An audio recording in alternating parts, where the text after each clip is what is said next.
I got the message that you're addicted to smiling, brother, and that I'll take a few others with me when I go. When my daughter's fiancé heard that, his glass of champagne actually slipped out of his hand and shattered on the marble floor of the restaurant his own father owned. But I'm getting ahead of myself. Let me tell you how a quiet man in a hardware store apron ended up owning the very dinner where his own family tried to throw him out. Before I get into it, tell me, friend, where are you watching this from tonight? And if you believe a man's worth was never measured by the label on his jacket, hit that like button for me. My name is Walter Grady. I'm 68 years old, and for 31 years I ran a little hardware store on the corner of Route 9 in a town called Millbrook, Pennsylvania. My late wife Doreen and I built that store from a single rented storefront with a hand-painted sign into something the whole town depended on. Doreen used to say that the measure of a man wasn't the size of his bank account, it was whether he showed up when a neighbor's pipes burst at 2 in the morning. I believe that with my whole chest. When Doreen passed 6 years ago from a stroke that came out of nowhere on a Tuesday morning while she was watering her tomato plants, my daughter Renee became the only family I had left. I paid for her college without her ever taking out a loan.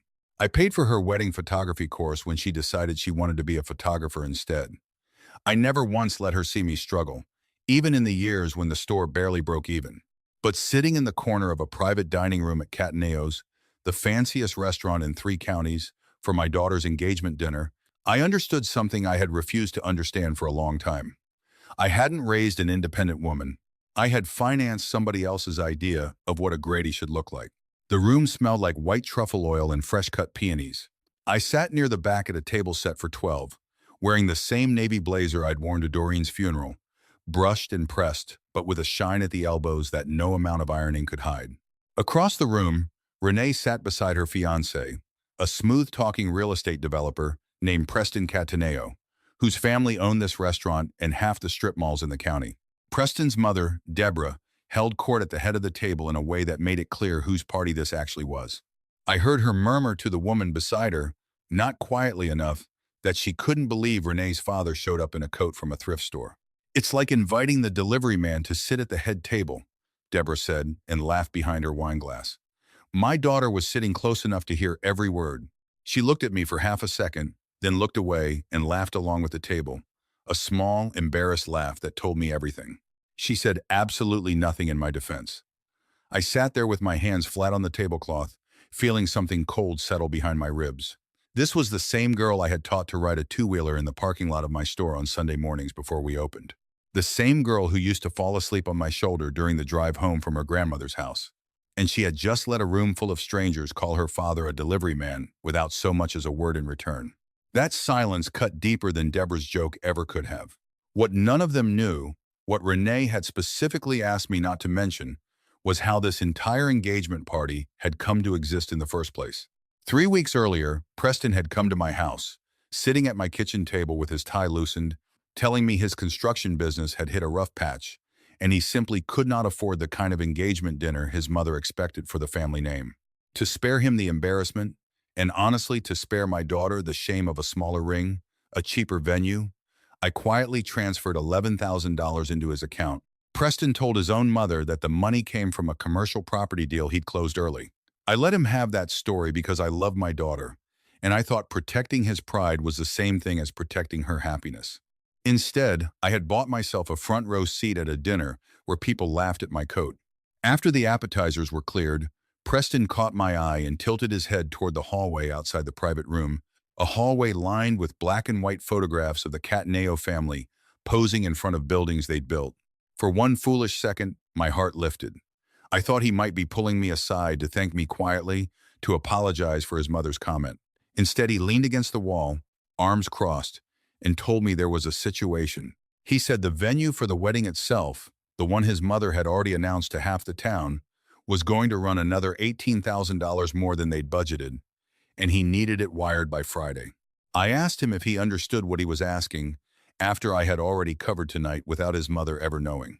Preston ran a hand through his hair and told me I lived alone in a house with a leaking roof and drove a truck that belonged in a junkyard. So what exactly was I saving the money for? I told him no, firmly, that he needed to learn to build a life within his means the way I had. His face changed right there in that hallway, the nervous energy replaced by something colder. He said his mother had warned him about men like me, men who get stingy and paranoid once they hit a certain age, hoarding money they'll never live long enough to spend.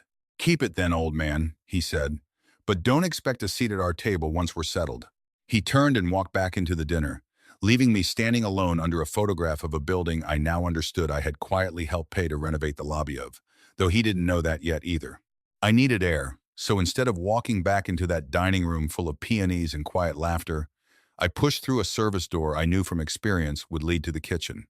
The moment I stepped through, the calm jazz playing in the dining room was replaced by the controlled chaos of a real working kitchen. Ticket printers chattering, pans hissing, a line cook calling out orders in rapid Italian. Everything paused for half a second when they saw me. The executive chef, a broad, tired-looking man named Anthony, wiped his hands on his apron and hurried over like I was a fire marshal who'd shown up unannounced. "Mr. Grady, sir, is there a problem with the table?" he asked, his voice tight with something close to nerves. I told him everything was fine, that I just needed a quiet minute, and asked him to carry on. He nodded, and the kitchen slowly went back to its rhythm, though I noticed he kept glancing over at me while he worked. This was the second thing nobody in that dining room understood about me. When Doreen and I opened our little hardware store 31 years ago, we didn't stop there. Over 3 decades of reinvesting every spare dollar into local real estate that nobody else wanted, strip malls, old mill buildings, a half-empty restaurant row on the edge of downtown that everyone said was a dead investment, my holding company had quietly become the landlord for nearly every commercial property in this town, including the very building we were standing in. Cat Neo's didn't own their restaurant. They leased it, from me, through 3 layers of shell companies that Preston's family had never bothered to look into. I wore flannel and drove a rusted-out F-150 because Doreen and I never forgot the version of ourselves that used to count coins on a kitchen table to make rent. Wealth, my wife used to say, should be quiet, but people who come into money loudly are usually the ones with the least of it. While I stood catching my breath near the walk-in cooler, sipping water from a paper cup Anthony had handed me without a word, the swinging door burst open and Deborah Catania stormed in, her face flushed with wine and irritation, holding an empty champagne flute. She marched straight up to a young server, a kid who couldn't have been more than 19, and demanded to know why the champagne at the head table had gone flat. She told the boy that if her son's family was paying this restaurant the kind of money they were paying, the least they could do was keep glasses full without being asked twice. The kid stammered an apology, and Deborah shoved the empty flute into his apron pocket hard enough that he winced, then spun on her heel and marched back out without another word. Anthony looked at me across the kitchen, his jaw tight, clearly aware that I had just watched the whole thing happen. I didn't say anything. I simply set the paper cup down on the steel counter, nodded once at him, and walked back out through the same door I'd come in. The last piece of something had settled into place inside me. This wasn't just a story about an ungrateful future son-in-law anymore. This was a family who believed money, especially money they hadn't actually earned themselves, gave them permission to treat working people like furniture. The wedding itself came 4 months later, on a warm Saturday in September, held at the same restaurant, the private event space upstairs decorated with more flowers than I'd ever seen in one room in my life. I arrived early and sat quietly in the small waiting area near the bridal suite, the same navy blazer freshly pressed for the occasion. Renee stepped out in her gown, radiant, and for a moment, just a moment, I saw the little girl from the hardware store parking lot again. Then Deborah appeared behind her, already dressed, already directing traffic like a general, and the moment passed.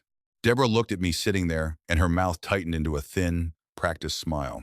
She told me, in a tone meant to sound like a kindness, that given the circumstances, given how tight things had gotten with Preston's business, they decided I should sit in the 4th row instead of the front, closer to some of the vendor families who'd helped with discounted flowers. She said it would just look better in the photographs if the front row matched the aesthetic they were going for. I looked up at her calmly and told her that the father of the bride usually sits in the front. She said not when that father refuses to help cover the difference on the reception hall upgrade Preston had asked me about weeks earlier, an upgrade I had already quietly declined, having learned my lesson from the hallway conversation at the engagement dinner. If I wasn't going to be generous, she said, I could at least be invisible. I didn't argue. I felt something settle over me instead, a strange, clean calm I hadn't expected. I reached into my jacket and pulled out a plain white envelope, the kind you'd use to mail a utility bill, and held it out to her. Her eyes lit up instantly, assuming it was the $18,000 Preston had asked for back in that hallway. She snatched it, tucked it into her clutch without opening it, and told me that was more like it, that maybe I understood my place after all. I told her to enjoy the wedding. She had no idea that inside that envelope was nothing but a voided check and a note in my handwriting that read, "A family is not a business you can bill by the hour." The reception that evening was staged like something out of a magazine, string quartet playing in one corner, a 12-piece band waiting in the wings for later, round tables draped in ivory linen and stacked with white hydrangeas, so tall guests had to lean sideways to see across the table. I sat exactly where I'd been placed, table 16, tucked near the swinging kitchen doors, surrounded by distant cousins of Deborah's, who spent the whole meal discussing real estate prices and never once asked me a single question about myself. That suited me fine. I watched my daughter dance with her new husband under string lights, watched Preston laugh a little too loud with his groomsmen, performing a kind of wealth I now understood, better than he did, that he did not actually have. The band slowed into something soft, and through the crowd I saw Deborah making her way toward my table, still gripping the white envelope, her knuckles pale around it. She leaned down close to my ear so the cousins beside me wouldn't hear over the music, and her voice came out low and furious. She asked me what kind of sick joke I thought I was playing, called me pathetic, said Preston had warned her my mind might be slipping, that this wasn't generosity, it was cruelty dressed up as principle. I set my fork down gently beside my plate, wiped my mouth with the cloth napkin, and told her that she had a very expensive party happening around her that she hadn't paid a single dollar for, and she should go enjoy it while she still could. That only made her angrier. She straightened up and told me I had embarrassed this family from the moment I walked in the door in my thrift store jacket, that Preston was ashamed to introduce me to his business partners, that everyone at this wedding had been quietly laughing about the delivery man at table 16 all night long. I told her, keeping my voice level, that class had never had anything to do with what a man wears or what he drives, that it had everything to do with how a person treats someone when they believe that person has no power to push back. She laughed, sharp and cruel, and told me I clearly didn't understand who held the power in this family anymore, that Renee belonged in their world now, a world of country club memberships and building dedications with the Cataneo name on brass plaques, and that I belonged back in my hardware store smelling like sawdust. She said the only reason I'd even been invited tonight was so Preston's associates wouldn't ask uncomfortable questions about where the bride's father had disappeared to. I looked past her toward the dance floor, where Renee had noticed the exchange and was watching us with an expression I couldn't quite read, somewhere between concern and the same practiced blindness she'd shown at the engagement dinner. She didn't come over.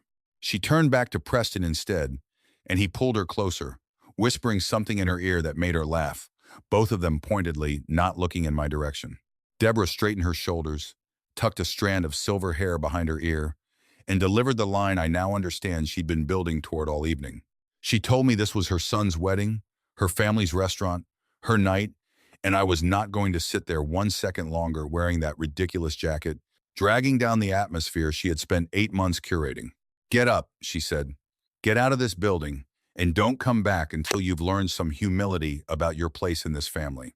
I sat there for a long moment, feeling the weight of 31 years of showing up, of quiet checks written under the table so my daughter would never know what it cost, of a coat I kept wearing, not because I couldn't afford a new one, but because Doreen had helped me pick it out. I stood up slowly, buttoned my blazer, and looked down at Deborah Cataneo with a calm I hadn't felt in months. I told her she was right, that I truly didn't belong in that room built on borrowed money and rented dignity. Her smile came back instantly, victorious, and she told me to go, then, and not embarrass her son any further. I nodded once and told her that was fine, but I would be taking a few others with me on my way out. Then I turned, not toward the front exit where she was already pointing, but toward the swinging kitchen doors at the back of the room. Anthony was standing near the pass when I walked in, and he straightened the second he saw my face. I told him the bride's mother-in-law had just asked me to leave the building I owned, and that I intended to honor her request to the letter. He blinked, looked toward the dining room, and told me that made no sense, that I owned the whole property through the holding company, that the Cataneos leased every square foot from me and had for 6 years. I told him I was well aware, and that as the owner of this establishment, I was closing it down for the remainder of the evening, effective immediately, and that every single member of his staff would be paid in full for the entire night regardless. Anthony didn't hesitate for even a second. He grabbed the radio clipped to his belt, keyed the mic, and told every station on the floor to shut down service and step away from their posts, that this was coming directly from ownership. I walked back out into the dining room and stood near the edge of the dance floor, waiting, watching the band leader glance toward the manager stationed by the sound booth, a man named Curtis, who had worked for my holding company for nearly a decade, and recognized me on sight. I lifted my hand and gave one small nod. Curtis crossed to the band and said something quiet to the drummer, and the music stopped mid-phrase, the singer's voice cutting off with the microphone still raised halfway to her mouth. 200 guests looked around in confusion, some laughing nervously, assuming it was part of some planned surprise. The confusion held for maybe 10 seconds before it turned into something else entirely. A server carrying a tray of champagne set it down on the nearest table without a word and walked toward the kitchen. Another followed, then another, aprons coming off, trays abandoned mid-course, the room filling with the soft clatter of dishes being set down instead of served. At the bar, a bartender named Felipe calmly capped the open bottles, locked the cabinet beneath the counter, and folded his towel over the rail before stepping away, ignoring Preston's demand for one more round for his groomsmen.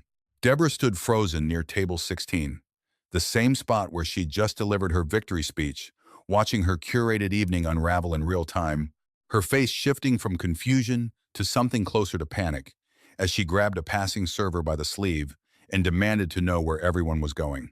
The server gently pulled free and told her, politely, that the event had been terminated by the property owner and that staff were vacating the floor. "Owner," she said, nearly shrieking the word, insisting that Preston's family owned this restaurant, that someone needed to fix this immediately. Preston came jogging over, phone already pressed to his ear, trying to reach the wedding planner, who I could see through the front windows already climbing into her car with her clipboard tucked under her arm. I stood near the main doors with Anthony and Curtis, and behind them, nearly 40 members of the staff had gathered in a quiet line, aprons folded over their arms, standing with the kind of stillness that comes from people who know exactly whose side they're on. I turned to walk out, and as I crossed the threshold, I heard Deborah's voice crack behind me, no longer commanding, no longer superior, just afraid, calling my name, asking what I had done, demanding someone bring the lights back up and the band back on. I heard Renee's voice too, calling out for me, but I didn't turn around. I walked down the curved brick pathway toward the parking lot, where my truck sat waiting under a string of cafe lights the Catanios had installed to make the lot look nicer for photographs. Lights that, as it happened, ran on a meter that also belonged to me. Behind me, I heard Curtis reach the breaker panel near the entrance. A moment later, the string lights above the parking lot, along with every light in that building, went dark all at once, and the last sound I heard before I pulled the truck door shut was Deborah Catanio's voice breaking into something raw and frightened in the pitch black behind me. It took the lawyers 11 months to unwind everything Preston had actually built his image on. It turned out the construction business he'd bragged about at that engagement dinner had been running on falsified permits and a small fortune quietly siphoned from his own mother's retirement accounts, money Deborah never noticed missing because she'd never once looked closely at anything her son handled, trusting the family name to cover for the math. When my legal team, working alongside the county's fraud division, laid the full picture out in front of a judge, Preston received a sentence of 4 years for financial fraud and forgery, the same charm that had once told me I lived a small life now doing very little for him in a much smaller room. Deborah avoided prison through a plea agreement, but she lost the restaurant lease entirely once the truth about the property ownership came out in the proceedings, along with every dollar Preston had funneled through accounts in her name, leaving her to start over at 61 with a part-time job answering phones at a dental office 3 towns over. Renee divorced Preston within the year, and it took her most of that year afterward to call me. Longer still to say she was sorry, not for the engagement dinner or the wedding specifically, but for every silence in between, every time she'd looked away instead of standing up. I told her I understood, because I did. Fear of disappointing people who talk about class and status long enough can make even good people go quiet at the exact moment it matters most. 8 months after that wedding night, I sat on the back porch of the same modest house Doreen and I bought 34 years ago, a mug of coffee warming my hands, the maple tree in the yard just starting to turn gold at the edges. The chaos of that year had mostly settled into something quieter, something closer to peace than anger. Renee visits most Sundays now, and last month she brought over a portfolio of photographs she'd been working on, real work, work she was proud of, not staged for anyone's approval but her own.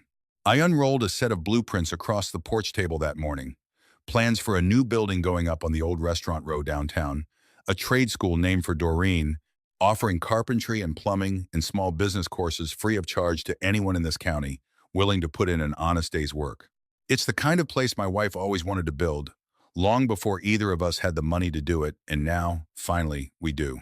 I don't need a tailored suit to prove I built something real, and I never needed anyone's approval of my jacket to know exactly what I was worth.